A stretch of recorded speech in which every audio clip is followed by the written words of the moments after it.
네, 이 역대급 장마에 강원도 곳곳에서도 피해가 눈덩이처럼 커지고 있습니다. 집중호우로 마을이 물에 잠기면서 주민들이 긴급 대피하는가 하면 이 산사태로 집이 부서지거나 도로가 유실되는 피해도 속출했습니다. 취재기자와 함께 피해 상황에 대해서 자세하게 이야기 나눠보겠습니다. 홍승현 기자와 함께합니다. 네, 홍 기자, 비가 현재까지 얼마나 내린 겁니까? 네, 우선 지난 31일부터 6일 오후 3시까지 내린 누적 강수량을 살펴보면요. 철원 장흥이 무려 759mm입니다. 네. 춘천 신북과 화천 상서의 누적 강수량은 각각 576.3mm와 548.5mm 기록했고요. 향로봉 572, 원주 신림 366.5mm의 비가 내렸습니다. 말 그대로 강원도의 기록적 수준의 물폭탄이 떨어진 겁니다.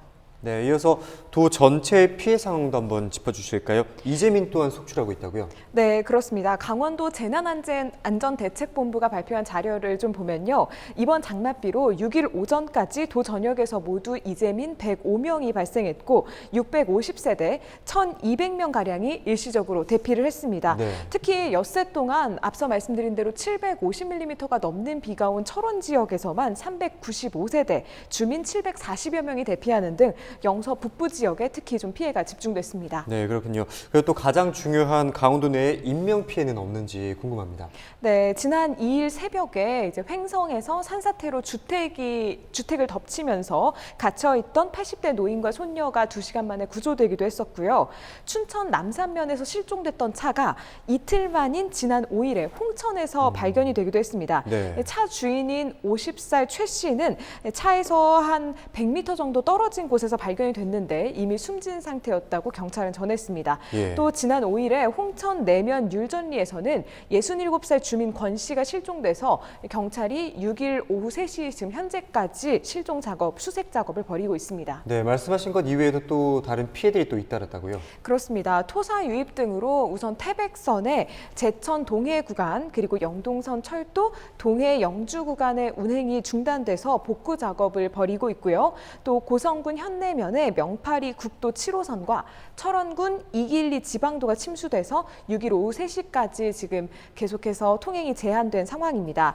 또 6일에 춘천 의암댐에서 경찰정과 행정선 등 세 척이 전복되면서 수문 아래로 추락하고 하류로 휩쓸리는 사고도 이제 발생했었죠. 네. 사고 보트에 모두 8명이 승선해 있었었는데 오후 3시 기준으로 2명이 구조가 됐고 1명은 시신으로 발견이 됐습니다. 예. 나머지 5명이 실종 상태인데요. 지금 경찰과 소방당국이 수색에 나서고 있습니다. 네, 참 안타까운 사고인데요. 좀 빨리 좋은 구조 소식이 있었으면 하는 바람입니다. 또 어떤 피해들이 집계됐습니까? 네, 산사태도 있었습니다. 강원도 소방대책본부는 원주 등 영서 4개 지역에서 산사태 28건이 발생했다고 설명했습니다. 발생한 면적은 모두 28,000여 제곱미터에 달하는데요. 축구장 3개가 넘는 크기입니다.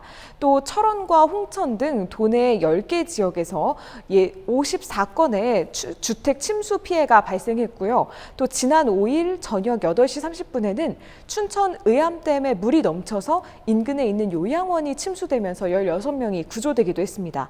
이 밖에도 강원도 전역에서 침수 피해로 모두 250여 명이 구조됐습니다.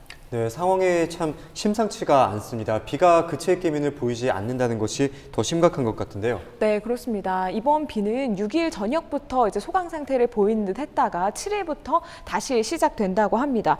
계속해서 내린 비로 좀 위험성이 크기 때문에 산사태 등에 특별히 좀 주의를 하셔야겠습니다. 네. 또 하천 수위가 올라가 있는 상황인 만큼 위험 지역 출입이나 야외 활동은 좀 자제하시는 것이 좋겠습니다. 네, 홍승현 기자와 현재 피해 상황에 대해서 자세하게 알아봤습니다. 오늘 말씀 여기까지 듣겠습니다. 고맙습니다.